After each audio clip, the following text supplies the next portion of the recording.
هەشتی مارس ڕۆژی جیهانی ژنانەوە ژنانی سەربەرزی کوردستان و گەرمیان بە تایبەتی ڕێکخراوەکان و چالەکەوانی کۆڵنەدەر و کەسایەتی مرۆڤ دۆستەکان. هەشتی مارس بەرخۆدان و گیانفیدایی و ڕوبەڕووبوونەوەی گەندەڵی بوو بۆ بەدەستهێنانی مافەڕەواکانی لە هەمان کاتدا سمبولی دژایەتیکردنی پێشێلکاریەکان بوو. بۆیە ساڵانە هەشتی مارس لە سەرتاسەری جیهاندا بەرز ڕادەگرین و دەیکەینە وێزگەی چالاکی و خەبات و هەوڵدان لە پێناو بەدیهێنانی ژینگەیەکی دادپەروەر و پڕئاشتی و مرۆڤدۆستی و نەمانی جیاوازی ڕەگەزی و ڕەنگ و زمان و بیر و ئایدۆلۆژیا. مەخابن ساڵ لە دوای ساڵ لەم دنیای سەردەم و تەکنۆلۆژیایەدا گرفت و ڕووداوە پڕمەترسیەکان بەرۆکی خێزان و ژنانی گرتووە. ڕۆژ لە دوای ڕۆژ ئاشتەوایی خێزان و شکۆی ژن تێکەڵ بەما دەگەرای و بازرگانیەوە دەکرێت و مافە سەرەتایەکانی ژنان دەخاتە مەترسیەوە. بەداخەوە هەرێمی کوردستانیش لەم هەلومەرجی پڕقەیران و سیاسی و ئابووری و پەروەردەی کۆمەڵاتێدا ژن بووە بە قوربانی.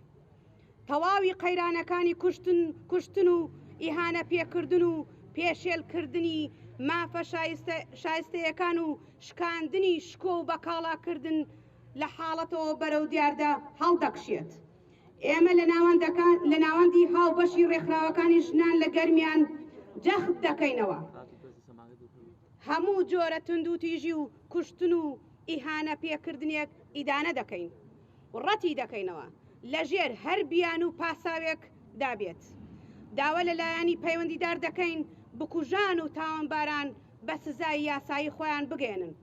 لە چەند خاڵێکدا چەند داواکاریەکشمان ئەیخێنە بەردەم ئیدارەی گەرمیان. یاسا سەروەر بێ بۆ لێپێچینەوەی تاوانباران. 2. بە یاسایەک قەدەغەی چەکی بێ مۆڵەت لە ماڵەکاندا قەدەغە بکرێت چیتر ژنان پێ نەکرێتە قوربانی کە لەم ماوەی ئەم ساڵاندا بینیمان کە ژنان بە ناوی کوشتنەوە بە ناوی چەکەوە کە لە ماڵەوە لە دەستیان دەرچووە یاخود خۆیان پێکوشتووە. دەستی حزب لە ناو دادگاکان و بڕیاری دادوەران دوور بخرێتەوە. 4. ڕێگیری بکرێت لە هاو سەرگیری پێشوەختە لە دادگاکانی کوردستان و عێراقدا.